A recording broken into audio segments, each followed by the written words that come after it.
And there we have it. Stunning, long-lasting Mother's Day bouquet.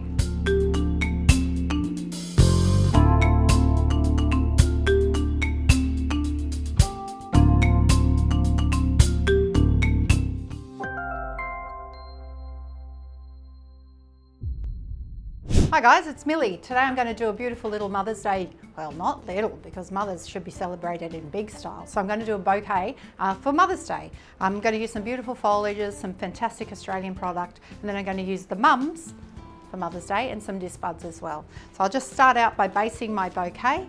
When you're doing your bouquet, just cross it over in your hands so you make a beautiful little nest. I'm going to use this beautiful Rhapis Palm actually. This is what I normally do when I use Rhapis Palm. I normally just grab a whole bunch of it and just trim the tops. Give it a nice haircut. And I'll show you why I do that in a minute. So it's not so wild and woolly. So a couple of those in the middle. And I'm pinching them, and then putting them opposite sides so it actually makes a little nest there, and that's what works for me. So then I'm just going to place the Viburnum, which is a beautiful broad leaf bouquet. So if you're wanting something to look a little bit more expensive, a little bit more worth a little bit more money, looking a little bit more lush, always use a broader leaf foliage. I always find that always looks really beautiful. So we're coming into our little nest. Then I'm going to start adding my flowers. Got some amazing purple hot pinky Alstroemeria is one of my favourite flowers to use as a filler flower or a focal. It just lasts and lasts and lasts. Got some gorgeous Sedum, and it lasts really well. So just basing those out. That's 4 stems there so far, 3 stems of Alstroe, 5 stems of Viburnum. I'm going to pop another Alstroe out the side. Then I'm going to start with my focal flowers. I'm going to use mum in the middle, pushing him down, sitting it up a little bit higher because you want it to be the focal point of the arrangement. So not popping it all the way down low so you don't see it. And then I'm just going to spread out the other ones in the bouquet. 1, 2, twist it in my hands. Get some beautiful little Snapdragons. I've decided to go in a beautiful blush pink tonings today.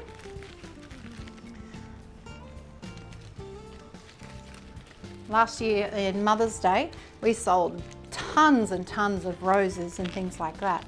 Just keeping them a little bit fun out the top. A little bit nice shape. Crossing it over in my hand, and you see all the stems going in a diagonal, that way it'll sit nice in your vase. Got one more of this little guy. I'm going to keep him a little bit in there, fill up the hole, fill some holes up with stunning Alstroe, and you can see that's coming along really quite beautifully. A couple more little holes over here. Now I know this is going to be a long lasting arrangement for all the flowers that I've chosen here. The ones that will go first will be your Snapdragons. They won't last as long as everything else, but you will definitely get probably 2 weeks minimum out of this guy here because all the product that we've chosen is super long lasting. Now, remember at the beginning I trimmed these little guys down? I'll show you why I did that. So just around the base of the bouquet, I just pop these around. 1, 2, and it's easy to do it if you just hold them all together in a bunch and just like across the top like a haircut. This one got away, so let's try that again.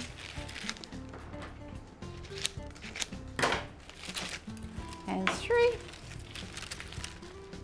And that's beautifully framed around the bouquet. Rhapis is super long lasting. It comes in bunches of 10. They're quite long, quite gorgeous. They last for probably a month or more. So it's a really fantastic foliage to use. I'm going to cut that down.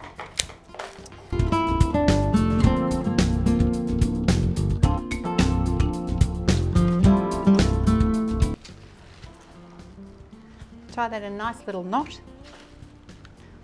or a bow, whatever tickles your fancy. And there we have it.